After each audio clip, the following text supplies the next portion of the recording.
فاسد کرنے والی یعنی روزہ کو توڑنے والی 7 چیزیں ایسی ہے جس کو میں بتلا دینا مناسب سمجھتا ہوں۔ نمبر 1 کہ کس چیز سے روزہ ٹوٹ جاتا ہے۔ سب سے پہلے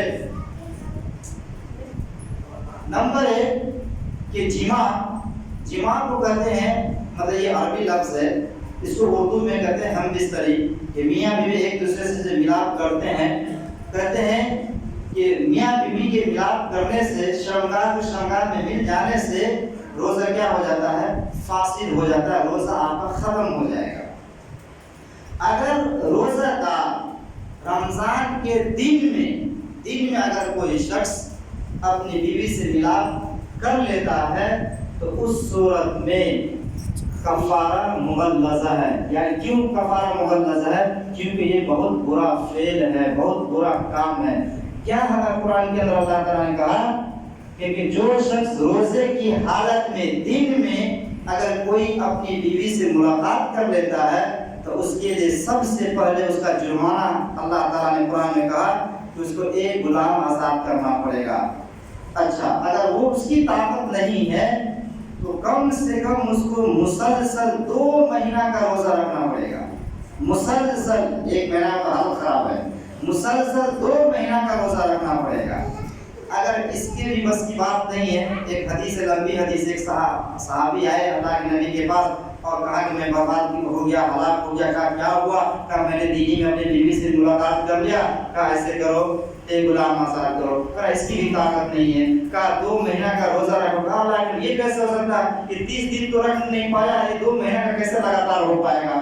کہا ایسا کرو 60 مسکین کو کھانا کھلا دو۔ کہا اللہ کے نبی اس مدینہ کے اندر جو دیکھ رہے ہیں ہم سے زیادہ غریب کوئی ہے ہی نہیں۔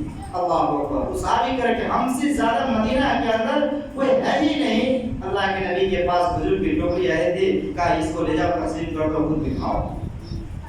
تو آپ اللہ تعالیٰ کہتا ہے کہ اگر کوئی شخص رمضان کے دن میں ملاقات کر لیتا ہے تو ایک غلام آزاد کرے گا۔ اس کی بھی اگر چھمتا نہیں ہے تو مسلسل لگاتار 2 مہینہ کا روزہ اس کو لگاتار رکھنا ہے۔ اس کی بھی اگر آدمی ہمت ہار جائے، نہیں رکھ پائے گا، تب کہا 60 مسکین کو کھانا کھلائیے۔ 60 مسکین کو جمع کیجئے، چاہے اس کو آپ کھانا بنا کے کھلائیے یا نہیں تو اس کو کھانا دیجئے، اناج دیجئے، غلہ دیجئے، سبزی ساگ تیل وغیرہ گوشت سالن سب دیجئے، اس کو گھر لے دیجئے۔ یہ ہے جمع کی صورت میں اگر کوئی رمضان کے دن میں اگر وہ کر لیتا ہے۔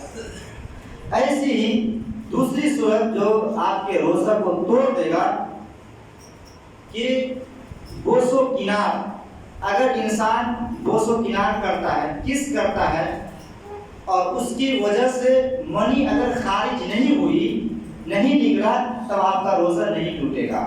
لیکن اگر آپ بوس و کنار کر رہے ہیں، چما چاٹی کر رہے ہیں، لیکن اگر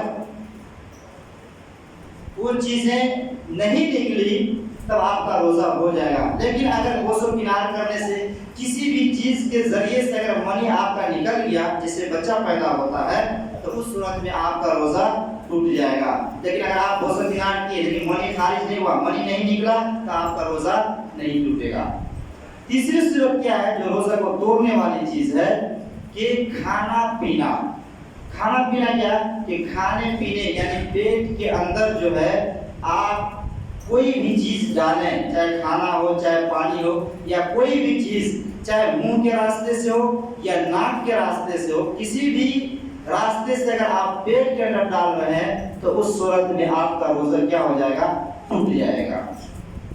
ایسے ہی آپ کا روزہ اگر قے کرنے سے، جان بوجھ کر قے کرنے سے، یعنی آپ کے معدے کے اندر کھانا ہے، پانی ہے اور بہت ساری چیزیں ہیں، اس کو آپ جان بوجھ کر کے اس کو باہر نکال دیے، اس صورت میں آپ کا روزہ کیا ہو جائے گا؟ ٹوٹ جائے گا۔ ایسے ہی سنگڑی لگوانے سے، پہلے کے دور میں منہ سے ہوتا تھا اور ابھی کی کیونکہ دنیا ترقی کر چکی ہے، مشینیں آ گئی ہیں، آلات آ گئے ہیں کہ فاسد خون جو ہوتا ہے جسم کے اندر، خراب خون جو ہوتا ہے، اس کو مشین کے ذریعے سے اس کو نکالا جاتا ہے۔ تو اس کے رمضان کے دنوں میں یہ کرنے سے روزہ کیا ہوتا ہے؟ ٹوٹ جاتا ہے۔ کیوں؟ کیونکہ اس کے فاضل خون کو مشین سے نکالنے کی وجہ سے آدمی بہت زیادہ کمزور ہو جاتا ہے، تو اس صورت میں روزہ آپ کا ٹوٹ جائے گا۔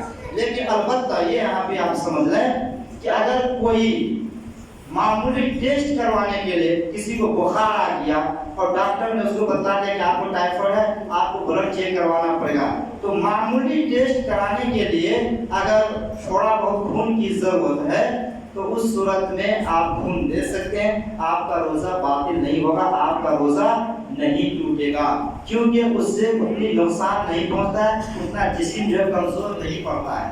لیکن سینی لگوانے سے، خون نکلوانے سے، جو آلے کے ذریعے پہلے کے دور میں آتے نبی کے منہ سے نکالا جاتا تھا، تو اس صورت میں کمزوری زیادہ ہوتی ہے، تو اس صورت میں آپ کا روزہ ٹوٹ جائے گا۔ لیکن اگر کوئی ڈاکٹر کے پاس معمولی چیک کروانے کے لیے جاتا ہے تو انشاءاللہ اس صورت میں آپ کا روزہ نہیں ٹوٹے گا۔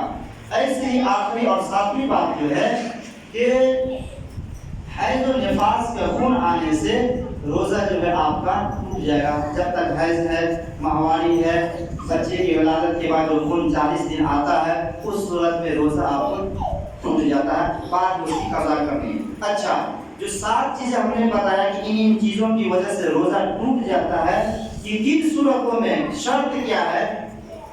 محدثین نے 3 شرطیں بتلائی ہے کہ 3 شرطیں پائی جائیں گی تو روزہ ٹوٹے گا۔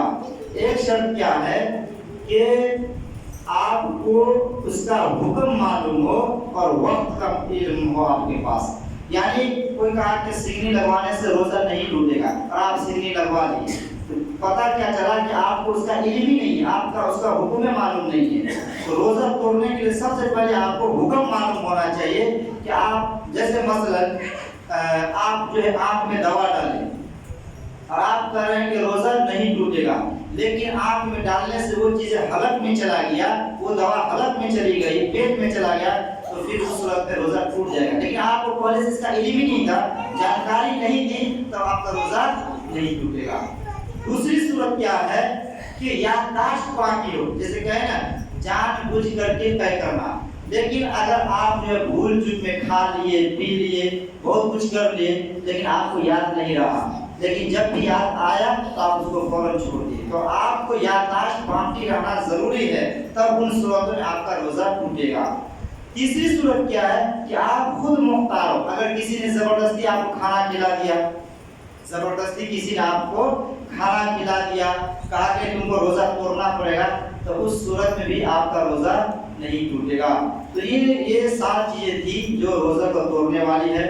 اور دوسری چیز یہ ہے جیسے آپ کولگیٹ استعمال کرتے ہیں، پیپسوڈینٹ استعمال کرتے ہیں، تو انشاءاللہ اس سے آپ کا روزہ نہیں ٹوٹے گا، الا کہ آپ کے حلق کے اندر، پیٹ کے اندر نہیں جانا چاہیے۔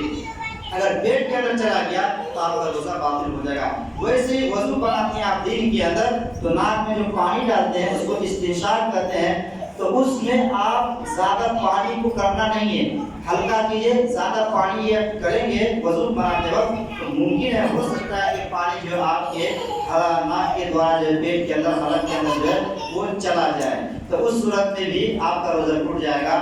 تو تمام بات کا خلاصہ یہ ہے میرے عزیزوں کہ کچھ چیزیں ایسی ہیں جس کے کرنے سے یہ جو 7 چیزیں ہم نے بتلائی ہے اس سے آپ کا روزہ جو ہے باطل ہو جائے گا، لیکن تیل لگانے سے، سرما لگانے سے، خوشبو کے سونگنے سے، ان سب چیزوں سے آپ کا روزہ نہیں ٹوٹے گا۔ آخر اللہ تبارک و تعالیٰ سے دعا کرتے ہیں کہ اللہ تبارک و تعالیٰ ہم لوگوں کے روزوں کو قبول فرمائے اور ہم لوگوں کو حسن عمل کی توفیق عطا فرمائے۔